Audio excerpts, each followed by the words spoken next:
Welcome to Resilience Redefined. I'm your host, Michael Ostrolenk. This show is about building better humans, institutions, and systems. On the show, I'll be interviewing many different experts from across many different fields, including human optimization, health and fitness, team building, mind-body medicine. In the institutional space, we're looking at different institutions and how we can create new ones, new models and maps, including in medicine, in education, in intelligence community, in law enforcement, in the military, especially in the special operations community. Thanks for being here and enjoy the show. Hey y'all, welcome to Resilience Redefined. Today's guest is Michael Gnoffo. I was fortunate to meet Mike through JC Glick, who's a dear friend of mine. JC's been really cool, introducing some really amazing people. Mike is a combat veteran who now runs a company called Exray, and they produce clothes for veteran groups, for military active duty military members, for law enforcement, for anyone in the first responders and military space. And I really enjoyed this conversation with them, and I really enjoy his heart, his willingness to serve. And I'm also thrilled to say that Mike, his company, is going to be working with us at Team Fudishin, producing our clothes for us as well. So welcome, Mike. Hey, this is Michael Ostrolenk, and I'm here with Mike Gnoffo. He's the founder of Exray. Good to see you, Mike. Good to see you, Michael. So it seems to me that service is a driving why for you. And I'd love for you to kind of talk about the history of your own service to our country in the military and why you're deciding in the more recent past to serve, or I should say continue to serve our first responders, our LEOs, and our military units through your new company called Exray. But before we get there, tell us a little about who is Mike Gnoffo? What drives you?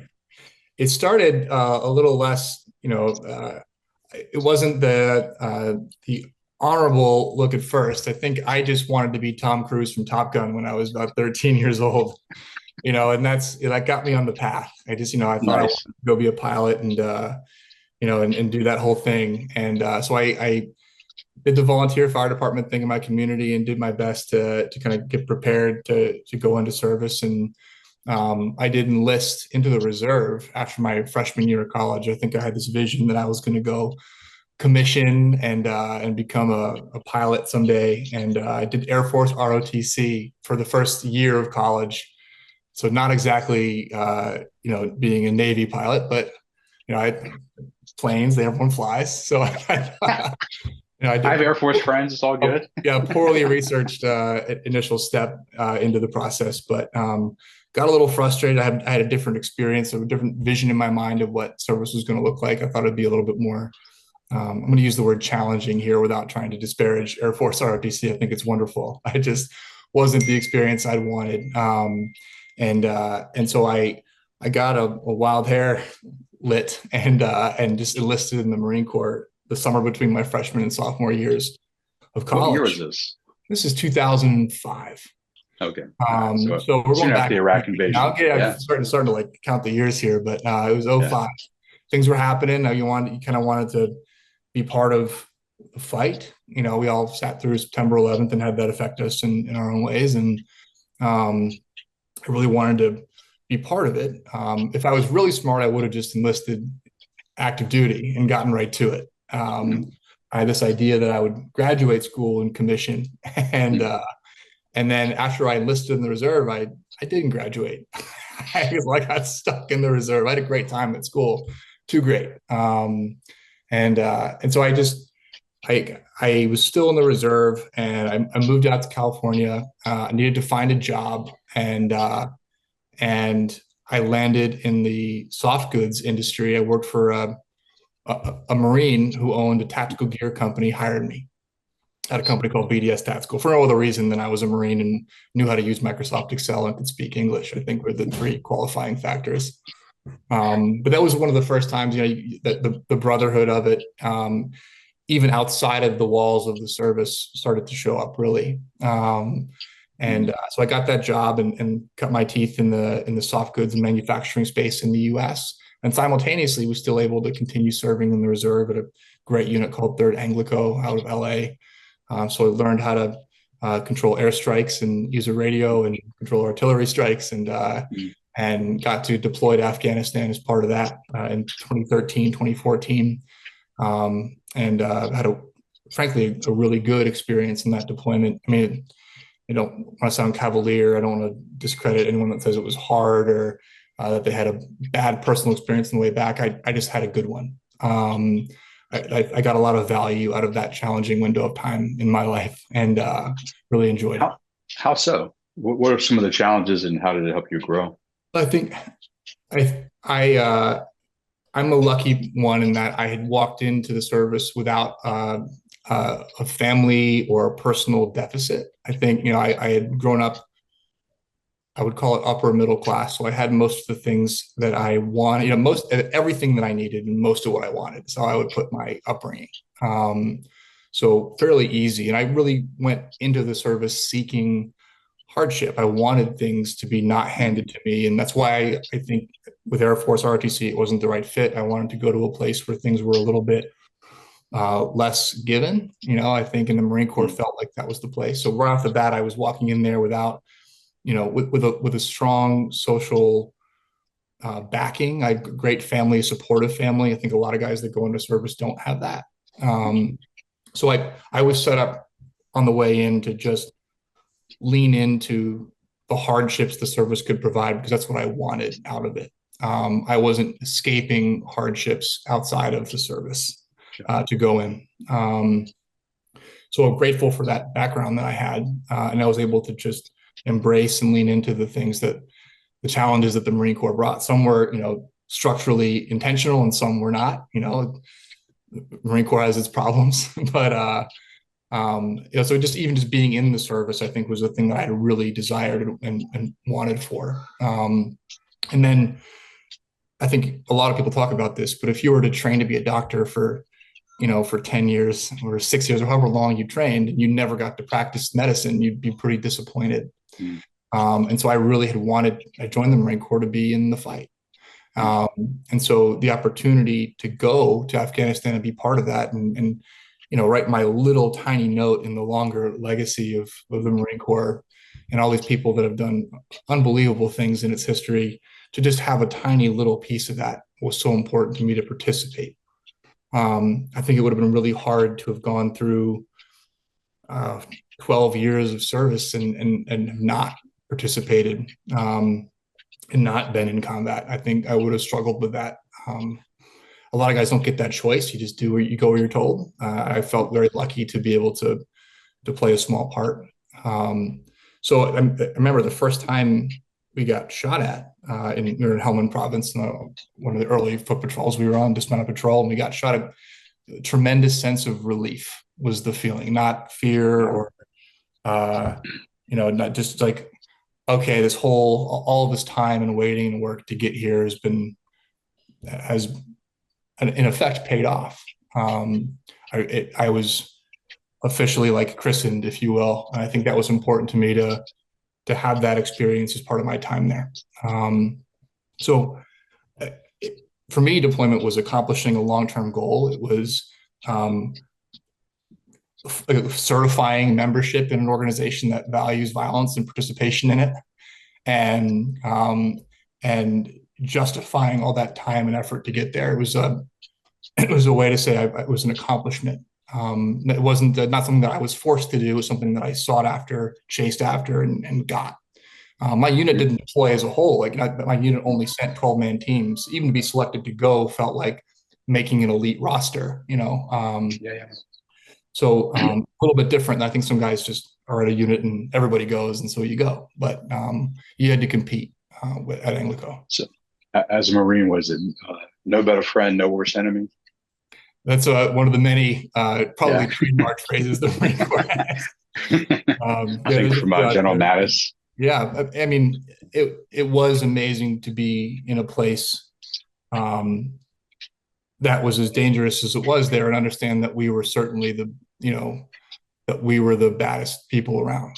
So it didn't ever really felt, even in a firefight or in a bad situation, you always kind of felt like you had a bit of the upper hand, and we certainly did. I mean, the technology and the assets that we had available to us made it feel like, not exactly fair, and we don't want it to be fair. But that was, again, I came back from that, and now I kind of checked that box and still in the service, but also I was returning to reserve duty and I needed to pay the bills and live in California. And I was always in small businesses. I wasn't. I think a lot of guys in the reserve are cops or firefighters or have these roles that that allow for you to take longer amounts of time off or can sustain the absence of an individual from the group for a deployment or for an extended training period. And I was working at places where there were 5 or 10 people working there, and me leaving was like on some level gutting the companies that I was working for. And so that was always a challenge. And I eventually had to make the hard decision to leave reserve service in order to just preserve my civilian career advancement. But I never wanted to get too far away from that community. I think, my transition out of the military, as I did, fully check out and leave, was aided by becoming a coach for lacrosse team down the street. So I was able to work for a high school and commit time. You're paid, but it covers the gas money to get you back and forth from your house. About it. So in California, maybe not. I mean, barely. I think I might have broken even in my 6 years of coaching in that transition window. But that was an opportunity to right away get back involved in the community that I was in and feel a sense of, of membership in a group and commitment to a group. Certainly, I always feel better and do better when I'm obligated to somebody else or a larger entity than myself. I'm not money motivated. I'm not, I wouldn't even say I'm self-motivated. I think I'm deeply motivated by the sense of bringing value to other people. Wow. Okay. So that's, if I am part of an organization that is mostly driven by income, I would struggle with being a salesperson for a thing I didn't believe in, for sure, because I wouldn't be able to get out of bed in the morning and get myself to do the hard work if I don't have a strong sense that the thing that I'm doing is something that I know really well and that I know is bringing something of benefit to a larger group, especially if it's a group that I associate with. So coaching was a very easy way to make that transition. Obviously, that's plentiful in the Marine Corps and plentiful at police departments and fire departments. Yeah. That's harder to find in a lot of other places, especially in corporate America, to find that sense of purpose and value, where you can create a sense of expertise and deliver that back to people you're with, and believe in it. So as I left the military and left service, started coaching, I wanted to find also a career that would deliver that same kind of feeling. And it's hard. I think that's where you see a lot of guys in transition struggle, is replacing that sense of purpose, that sense of value that's so evident and tangible when you're in service. Sounds like besides service, almost like self-transcendence is a driver for you. It's not, it's not like your ego, your immediate needs, but like something much larger than yourself. I hope it's something. That's a really nice way to describe it. It feels a little lofty, almost. Like I do get the sense of it is on some level for me. Like it's for me to get out of bed in the morning and feel driven. I need the sense of bringing something to other people. And I've just found that, if you can find a thing that you're an expert in or that you can become really knowledgeable in, people will lean on you more. And that feels really good. There is a sense of selfishness to it. Like I want to feel fulfilled in the work that I do. So to say it's transcendence, I think I hope I achieve that at some point. Well, I could reframe it in the concept would be transcend and include. So you're still including yourself, but you're transcending your unlimited self-sense for something bigger, like the community, the military, the Marines, your family. Yeah. So so through my time coaching, I was able to, use my experience in soft goods, apparel, and manufacturing to get a job making team uniforms and custom apparel for sports. And that felt good. But I still had this draw back to the service community. And so when I've had, in this past year, I had an opportunity to start my own business and where would I point my attention and effort? How would I stand up a brand? What community would we focus on? It was a no-brainer that we would point the expertise I built in custom apparel and U.S. manufacturing onto the community that I'd come from, and frankly missed quite a bit. You never, you can't go back. I certainly wouldn't perform as well as I would have 10 years ago. I think some guys hold on to it, and I'm not the same guy I was at 25, but I can, through the expertise that I built, bring this value back to the community, where I learned how to set up solutions that reduce the need for group leaders to go collect rosters and spend money up front and bring on a bunch of inventory of stuff that they don't need or don't necessarily know they're going to sell. I know there are a bunch of staff sergeants and officers out there that are sitting on a box of shirts, that's either under their desk or in the back of their truck collecting dust. There's 18 smalls in the box, but no larges, and they just can't get rid of them. They'll have them for years because they were forced to do something that took their time and attention away from more important stuff. So we've transitioned now to the company you launched this last year called Exray. That's right. Okay. Yeah. So you talked about some of the military units that you're now serving, but you also serve first responders and LEOs. And talk about the broad categories of different groups and organizations. We wanted to find communities of people that were committed to things bigger than themselves, and really lean into that community and kind of put walls around it and say, we're not going to go be a company that works with sports teams. We're not going to go be a company that outfits your corporation. There are lots of options and opportunities out there for people to get merch and workwear or whatever else that's for their community. But we wanted to focus in on service first. And there are a number of reasons. One, it's just they're often underserved because a lot of people don't understand those communities and the people inside of them. They don't know how to speak to them, sell to them, or don't know what their problems are that they're dealing with. They've never had to collect a roster, of 25 to 50, 18 to 22-year-old guys, who are maybe they are or not going to provide the cash right away for it if you're trying to get custom shirts done, which is our business is custom shirts. So, they're going to care about the function of it across a different array of use cases, whether it's going to be on duty, underneath kit, PT, wearing around. Like if you don't understand the way in which the product's going to be used, I think you struggle to sell. So obviously, I had a deep understanding of what that looked and felt like.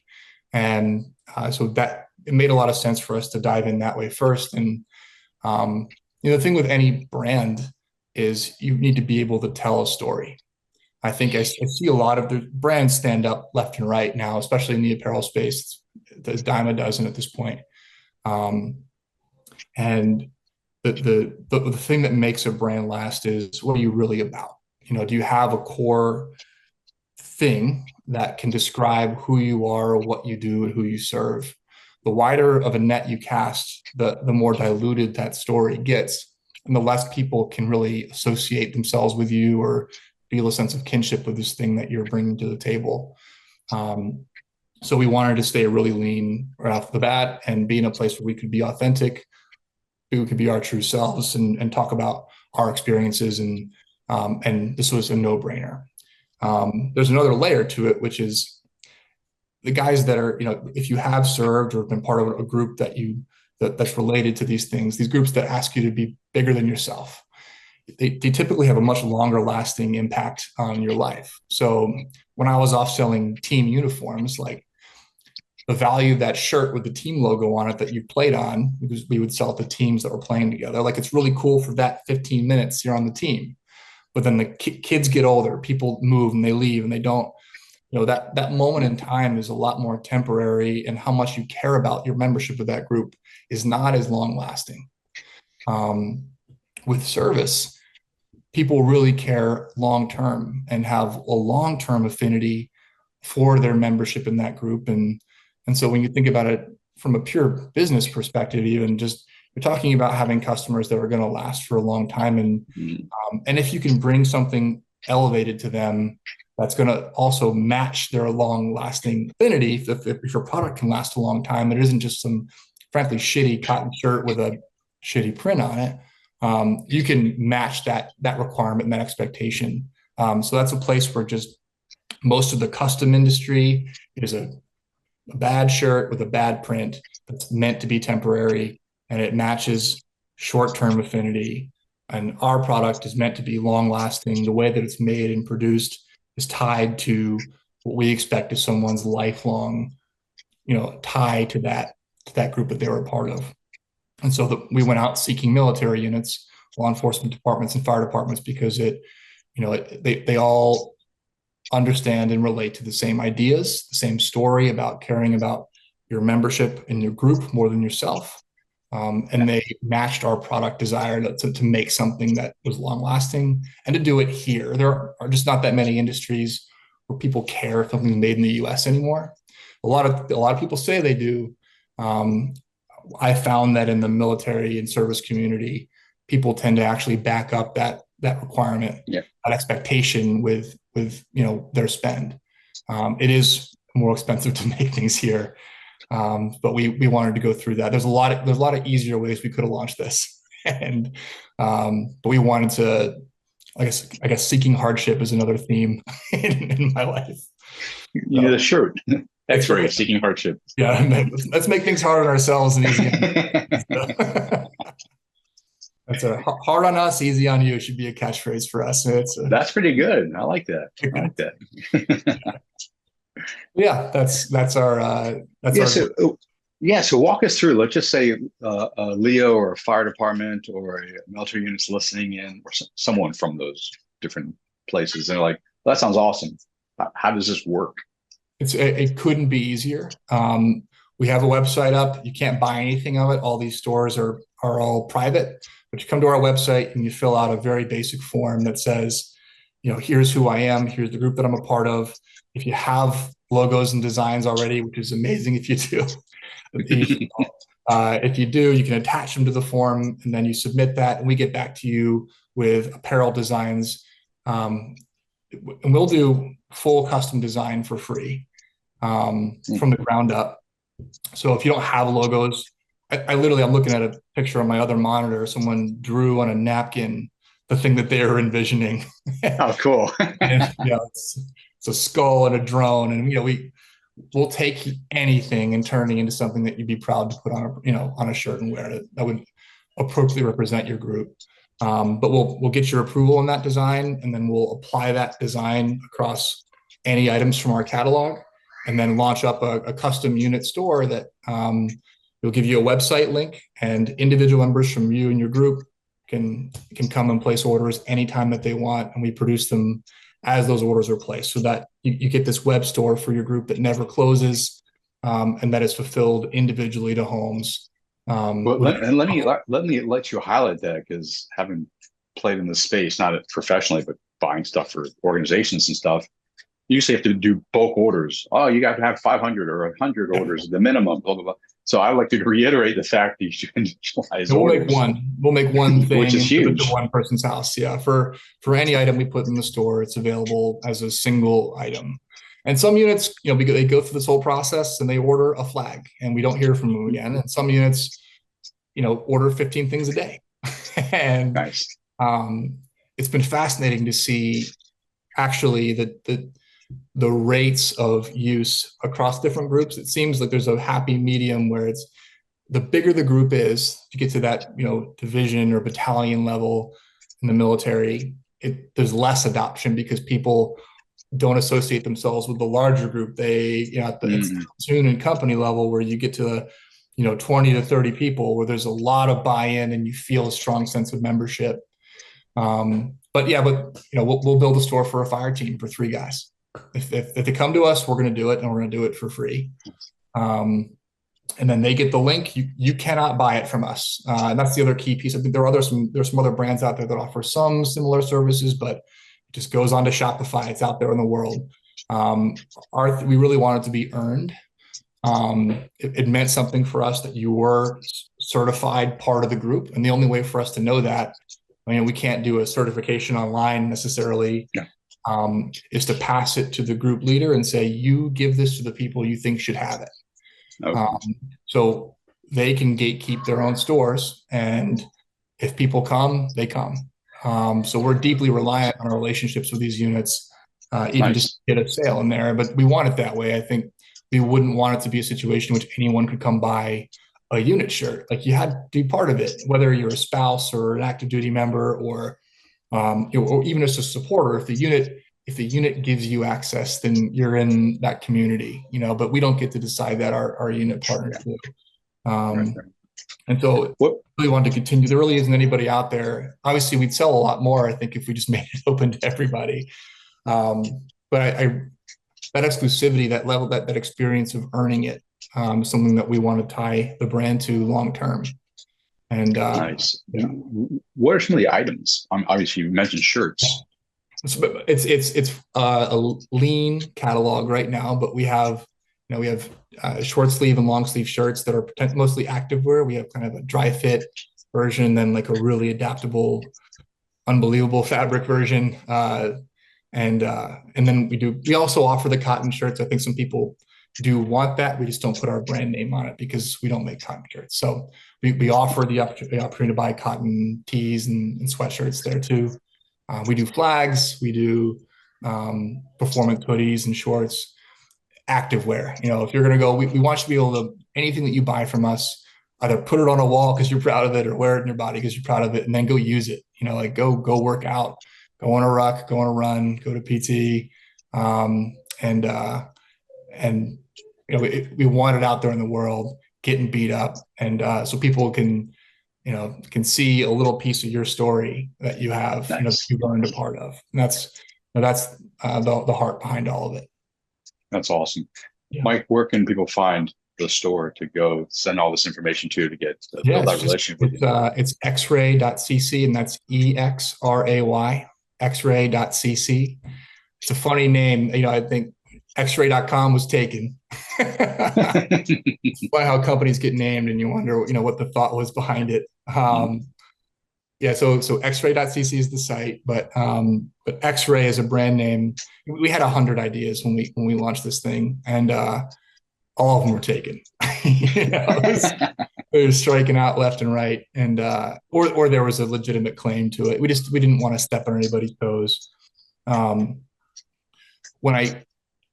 To get the name, when I started this thing, I was originally going to do it by myself, but I called somebody that I knew professionally who had been running a triathlon and cycling apparel brand for years. And I knew he had left the business and was working in corporate America. I think it was just being grinded down by working for a thing he didn't care about that much. And I said, I'm going to start my own business. Just want to let you know, we've talked a lot about these things in the past. And he said, all right, I'm going to quit my job in 2 weeks and come with you. And awesome. He did. He quit a high-paying corporate gig to jump on this boat, for better or for worse. And he's the kind of person, I think, if I can make a recommendation to anybody starting off on their own thing, like find somebody to go down this path with you, whether it's a spouse or a partner, like get some buy-in from other people who will contribute with you. It's been a huge thing for me to not be in this entirely alone. But he dove right in, and literally that first night after that phone call, even before he quit his job, he put together a shared document on Google Drive. We didn't even have a company Google Drive yet. It was just his drive.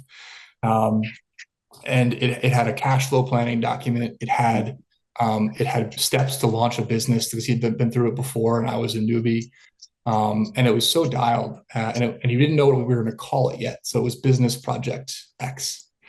And X in the military phonetic alphabet is Exray, and EXRAY is cheaper than XRAY.com. And that, ladies and gentlemen, this is how Exray was born. So that's great. The name, and then I think I shared the story with you before, but in military history, what Project Exray was a backup plan to the nuclear bomb. Mm-hmm. And if the bomb hadn't been developed and worked, the plan was to load a metal cylinder full of fruit bats with timed napalm charges, or at least timed charges on their little ankles, so little fruit bat ankles, and to release thousands of these cylinders over the wooden built cities of Japan and cause a firestorm. They tested it at Carlsbad Army Airfield and burnt half the airfield down. So it worked kind of. And we thought it was just the perfect microcosm for our brand, which is, a big opportunity, but won by lots of tiny little victories. So for us, all those tiny little charges are all the little units we work with to ultimately grow a much larger brand out of it. And that's why our logo is a very subtle bat, and why we're just counting down the days until Warner Brothers sends us a cease and desist. And when that day comes, we'll get framed and go on the wall. But I think we've been clever enough with it to skirt that. But yeah, so we're Exray that logo, and Batman might visit you. I hope he does, man. Get him a shirt. But yeah, so it's just been a great. We got this started in November, and it's just an unbelievably humbling experience. We have not paid ourselves yet, and it's not G3s and Mercedes Benz and all these entrepreneurship. There's a very, very glossy look at what entrepreneurship is out there in the world, that tries to drag a lot of people into it. I think it's to sell entrepreneurship guides to people. Everyone's got a map they can give you for this place. I don't have a map for anybody. My map was find something you give a shit about deeply, and if you know how to do it really well, like take a leap. But again, I get to do this because my wife has a great job and is willing to take this leap with me, and eat into our savings for the next year, or hopefully a little less. Less. Optimistic. Yeah, it's working great, and it's been profitable. But we've chosen to take those profits and put them back into growth for the time being, and try to live a little bit more lean in the short term. And I think a lot of guys get sold a different picture of what this is, and it's just it's really hard and scary as shit. But it's so easy to wake up every day and jump into it, because there's no doubt. It's just clarity about what I'm supposed to be doing and how we're supposed to be approaching this. And so I wake up excited to go to work, even if it's for no money at all. And one day it will be. Like I said, I'm not motivated by that stuff. I think we're already getting those signals back that it's bringing value. And even organizations like yours, and there are lots of entities out there that I think we can start supporting, even beyond units. I think veteran service organizations we've propped up and helped with entirely reducing their merch costs, or helping them build websites, and getting a revenue stream from apparel that they would never have had. It would have been a cost bucket for them. So there's just a deep sense of purpose that I'm grateful for. That is awesome. I love that you wake up kind of with your hair on fire, knowing what your why is to serve, and that's kind of been a driving force for you for the majority of your life, which is awesome. Yeah. Obviously, I wish you much success, shorter period than a year, to be a very, very successful entrepreneur and continue your plan of service. Yeah. Once again, with the website for folks to check out. It's exray.cc. So exray.cc. All right. Good to see you, Mike. Thanks so much, Michael. Hope you guys enjoyed that conversation with Mike. I definitely did. I love his heart and his service orientation. If you want to learn more about his company, it's Exray, exray.cc. And if you'd like to talk to me about this podcast interview or anything else that you might have heard on this podcast, feel free to reach out to me. You can go to my website at michaeldostrolenk.com. That's michaeldostrolenk.com. Or you can find me on many different platforms, Instagram, Twitter, Ostrolenk, Facebook under my full name, as well as LinkedIn under my full name as well. Look forward to having a conversation with you.